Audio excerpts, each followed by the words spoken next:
Hi guys, good morning. Ngayong araw nga pala guys, dahil wala nga akong pasok, magtitinda ulit kami ni Frank. Pagkalabas ko nga ng bahay guys, namimili na ng gulay si Frank. Paaga nga sila nakapag-display ng gulay guys, kaya namili na rin ng gulay si Frank para hindi kami tanghaliin ngayong araw. Ang problema nga lang guys, wala nga isda dito kila kay Juby, tapos kila kay Tupe. Kaya no choice tayo guys, kundi sa loob tayo kukuha ng isda. Doon nga pala kukuha ng isda guys, sa loob ng palengke. May pinagkukunan din kasi ako dito guys. Ayan nga guys, kakarating nga lang yung mga isda nila at hindi pa naka-display. After ko nga guys mamili ng mga isda, ito nga guys pagdating ko guys ay dinidisplay na ni Frank yung mga gulay namin sa kariton. Ay napaka very good talaga yan ni Frank guys, kasi nga hindi ko pa sinasabi ay ginagawa niya na. Meron nga rin palang lansones si Frank guys, binili niya sa bagong silang doon sa phase 1. Kanya nga pala lansones guys para extra income niya. Ang sabi pala ni Frank guys ay 15 kilos nga pala to lahat. At sana nga guys maubos tong lansones ni Frank para may tubo naman siya at may kitain siya. After nga mag-display ng lansones ni Frank guys ay dinisplay ko na rin itong mga isda namin. Ito nga pala yung nakuha kong isda guys, tambakol. Medyo mura nga lang yung tambakol ngayon. Pinagsama ko na rin yung bangus guys doon sa tambakol guys para magkasya yung mga paninda naming isda. Kumuha nga rin pala akong bisugo guys, pero may pagkamalan nga rin pala to. Bentahan ko nga pala guys ay 400 kilo. Konti nga lang yung mga isda ngayon guys at may pagkamalan nga yung mga isda ngayong araw.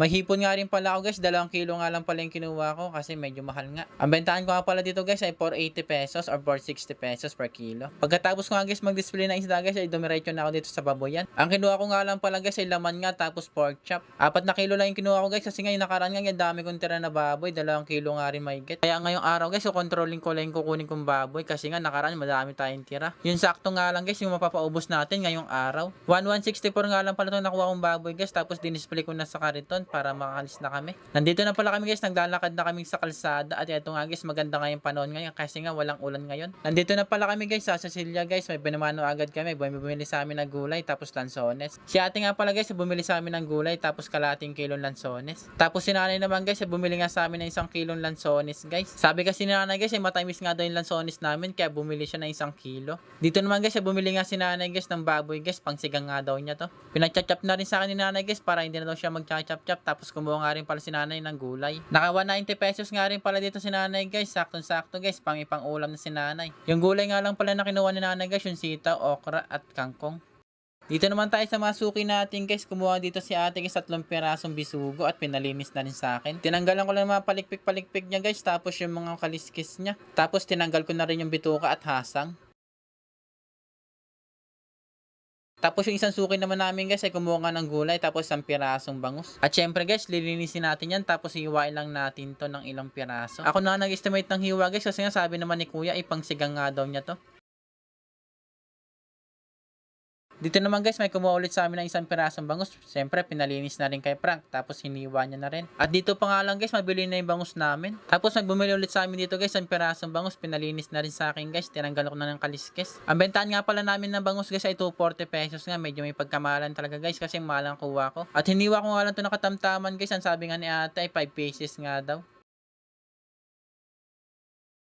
Yung suki naman namin dito guys, nakakuha nga ng 900 mahigit. Tapos yung kinuha niya nga ay gulay, tapos lansones at manok. Buti nga guys, nandito si ate guys kasi minsan nga ay wala si ate. Kaya yun nagkataon guys, maraming kinuha niya sa amin. Meron rin pala siyang kinuwang hipon guys, pansahog nga ni ate sa mga gulay niya. At yung manok nga pala guys, pinapaiwa sa akin ni ate para hindi na siya maghihiwa. Marami rin pala yung kinuha ni ate na manok guys, mahigit sa kalahati nga pala to.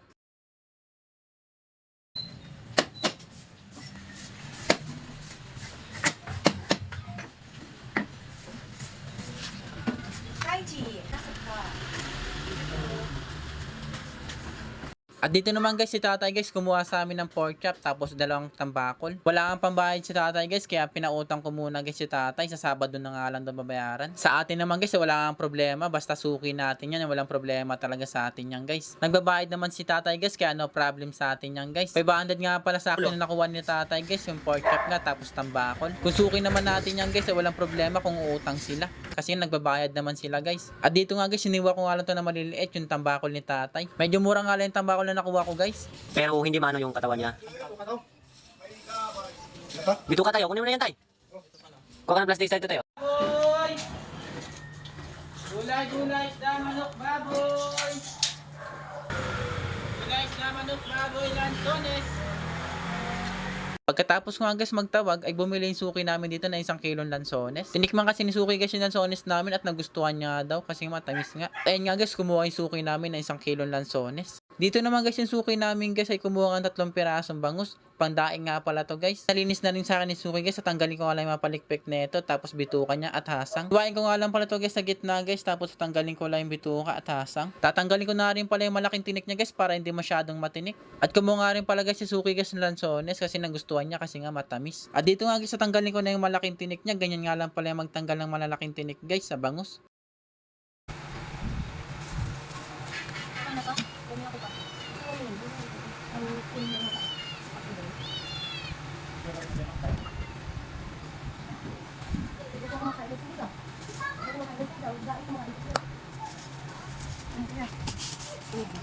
Dami yan.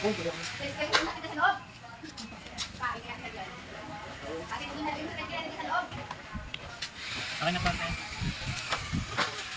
Ito naman guys yung suki namin guys na naka 1,300 pesos nga may get. Text nga pala kagabi si Suki guys yung ma-order niya sa akin ngayong araw. Pero medyo konti nga lang nakuha ni Suki ngayong araw guys. Tapos pinakita ko ngayon yung bisugo namin kay Suki at nagustuhan niya nga at kumuha sa amin ng kalating kilo. Medyo konti nga lang nakuha ni Suki ngayong araw guys kasi ngayon nakaraan ang dami niya nakuha sa amin. Pero guys laking pasasalamat namin dahil kapag binibenta namin Suki may tips pa nga kami pang merienda nga daw namin. At dito nga guys sinachop up ko na yung baboy guys para maliliit lang hiwa niya at pang adobo nga daw ni Suki ito. Kuha pala ni Suki guys baboy, manok at atay ng manok. Tapos nang patagdag para sa Suki ng kalating kilong bisugo. Ito ang Breeze Park guys na manok guys ay iwa lang natin itong maliliit. Kapag nakuha naman sa amin si ate guys ay isang beses nga lang pala sa isang linggo. Kung nakuha kasi sa amin ni ate guys ay pang stock niya sa isang linggo. At eto nga guys pagtapos ko ibibigay ko na kay ate para may luto niya na. Ang nakuha nga pala ni ate lahat guys ay 1,388 pesos.